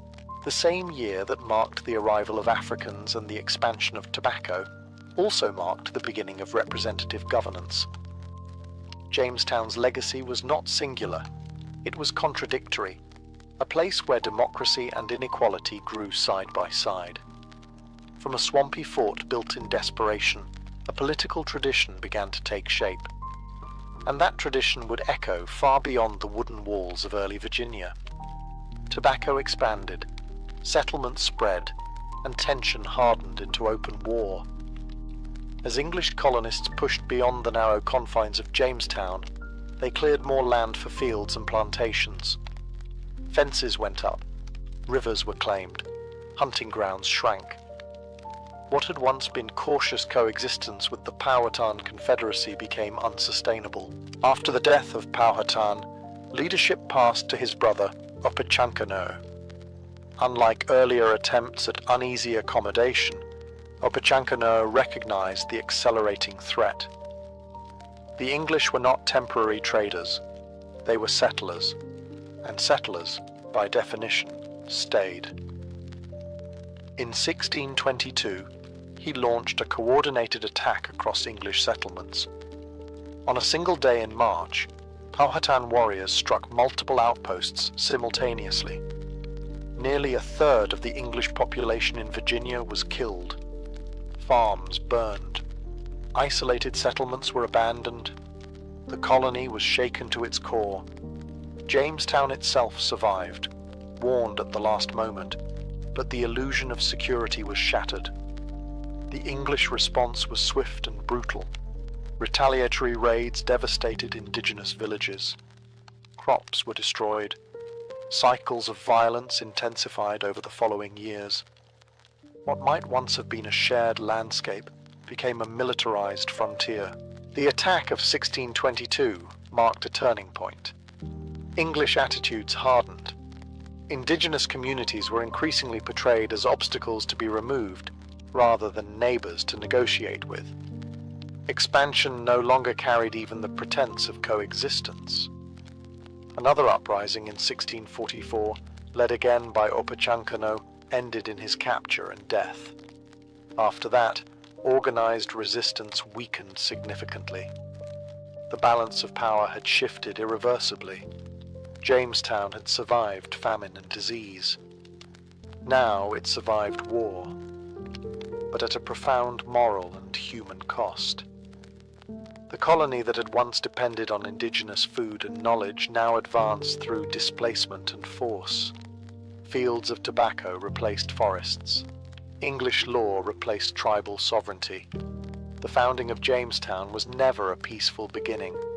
It was the start of a long, complicated struggle over land, power, and survival, one that would define American history from its earliest days. The frontier was no longer uncertain. It was contested and increasingly claimed. For years, Jamestown had survived by improvisation, private investors, fragile leadership, tobacco profits, and constant tension on the frontier. But survival did not mean stability. The Virginia Company of London had poured money into Virginia with the expectation of consistent returns. Instead, it faced criticism in England. Reports of starvation, indigenous wars, high mortality, and administrative chaos damaged its reputation. Then came legal battles among shareholders. Accusations of mismanagement surfaced. The Crown watched closely. In 1624, King James revoked the company's charter. Virginia was no longer a corporate experiment. It became a royal colony. This shift mattered. Under royal control, the governor would answer directly to the Crown, rather than to distant investors. The House of Burgesses remained, but ultimate authority tightened. England's interest in Virginia was no longer purely economic. It was political and strategic. The colony, once a risky business venture, had become a permanent extension of English power. Jamestown itself continued to function as the colonial capital for decades, but its physical vulnerability never fully disappeared. Fires repeatedly damaged the settlement. Disease remained a constant presence. In time, the capital would move to Williamsburg. Yet the significance of Jamestown endured. It had been the first permanent English foothold in North America. Not the first attempt, earlier efforts like Roanoke had failed, but the first to survive long enough to anchor a broader colonial system. Under royal authority, Virginia's plantation economy deepened. Tobacco exports expanded. The labor system increasingly relied on enslaved Africans. Social hierarchies hardened. Jamestown's early fragility faded into institutional permanence. What began as an uncertain gamble had become policy. England now had a template: establish settlement, secure export crops, create local governance, expand territory. That model would replicate across North America in different forms. The transformation from company colony to royal colony marked the end of Jamestown's experimental phase. It was no longer struggling to justify its existence. It had proven it would endure, and in enduring, it reshaped the trajectory of English, and eventually American, history. By the time Jamestown faded as a physical capital, its legacy was already embedded in the structure of colonial America. Jamestown was never a shining utopia. It was not founded on religious unity like later New England settlements. It was not carefully planned or morally consistent. It was chaotic, profit-driven, and often brutal. Yet it endured. From that endurance came patterns that would define the future. First, economic ambition. The colony survived because of tobacco. A single cash crop tied Virginia to transatlantic markets and global demand. That connection between land, labor, and export would shape the southern colonies for generations. Second, labor systems. What began with indentured servants evolved into race-based slavery. The arrival of Africans in 1619 marked the beginning of a transformation that would harden into one of the most consequential institutions in American history. Jamestown was not the only origin point, but it was an early one. Third, political precedent. The House of Burgesses established representative governance in English America. Limited and exclusive, yes, but foundational. Colonists grew accustomed to participating in lawmaking. That expectation of political voice would later fuel revolutionary arguments against British control. Fourth, expansion and displacement. Jamestown's survival depended on land. Land required expansion. Expansion required confrontation with indigenous peoples. The conflicts that began in Virginia foreshadowed centuries of territorial struggle across the continent. Jamestown teaches something sobering. Colonial America was not born from certainty or moral clarity. It was born from risk, miscalculation, hunger, ambition, and adaptation. It nearly failed multiple times. It survived by chance, by tobacco, by indigenous assistance, and by relentless persistence. The myth of an effortless founding dissolves under scrutiny. Instead, we find something more human and more complicated. A handful of ships arrived in 1607 with dreams of gold. They found mud, disease, and conflict. They nearly vanished, but they stayed. And from that fragile beginning grew a colonial system that would expand, transform, and eventually give rise to a new nation. Jamestown was not glorious, it was foundational. And sometimes foundations are laid in struggle rather than triumph.